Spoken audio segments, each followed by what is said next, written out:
So you mentioned that Vince, I guess, is fairly hands-on on the movie division. How does he find the time for all of this? I got to be honest. I don't know. I've never seen a guy as focused as Vince is. I mean, there's alpha dogs, and he's the alpha of alpha dogs, and you have to admire that.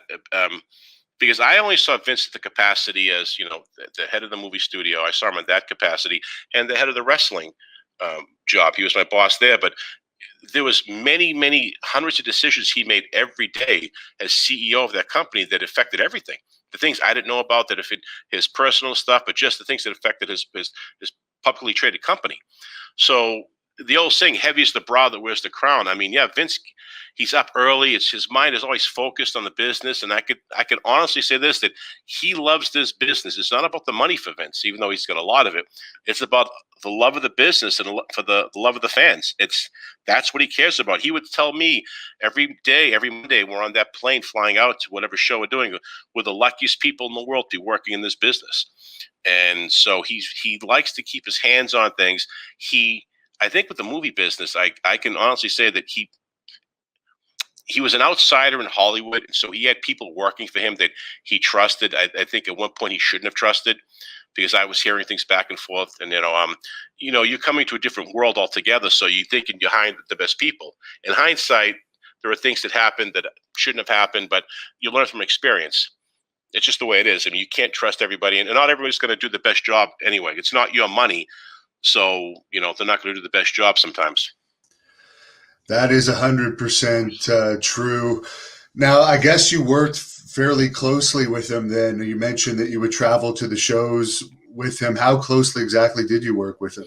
Oh, we would travel on this plane. I remember the first time the writers team, we all went in limo. We were from Stamford, Connecticut. We would drive up to, I think, White Plains, New York, with a private airfield. And we pulled up, and there's this big black plane, and this is the WWF, and this big lettering, white lettering. And I called it the SS Purgatory, and it sort of stuck. And Michael Cole was with me, and he laughs. He goes, "You have no idea." And so we would always be with Vince traveling, because the writing team was with him, and we always talked about the show. It was always about the show. There was no small talk. There was nothing about, "Hey, how you doing?" We sat down. The plane takes off. We take off the show, and we work on the show. Now, we worked on the show on Sunday. We worked on the show on Saturday. Friday, we did meetings, worked on the show. So the show was constantly being worked on. This is both Raw and SmackDown.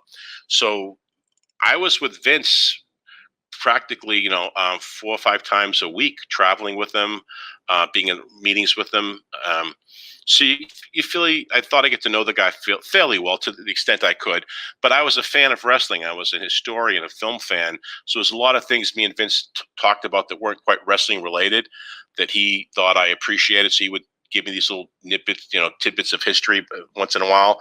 And I found that interesting. When I was talking to Vince alluded to this. Vince said the biggest mistake he thinks his dad made, and you can, back me up or contradict, was taking the title off Billy when he did.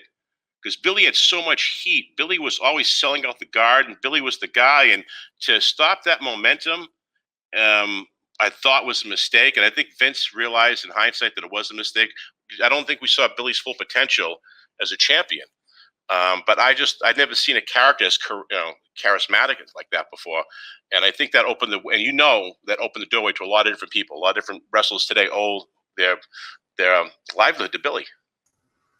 Well, he was also the first one to use the name Superstar. And as you say, that was definitely one of Vince Sr.'s mistakes. And unfortunately, I don't think Billy Graham ever really got over that mentally, because to be like at this peak of popularity and then have it ripped away, and he didn't necessarily handle it the best. He went back to digging ditches. Yeah, he did. He went back to, when you're at the top of the world and you're looking down, when you get pulled out like that, and you pulled out for no reason, really, if you think about it. In hindsight, it wasn't really a business sense. It wasn't really a smart sense. And the business, once you get sort of knocked down or taken down or pulled off, it's hard to get the momentum again.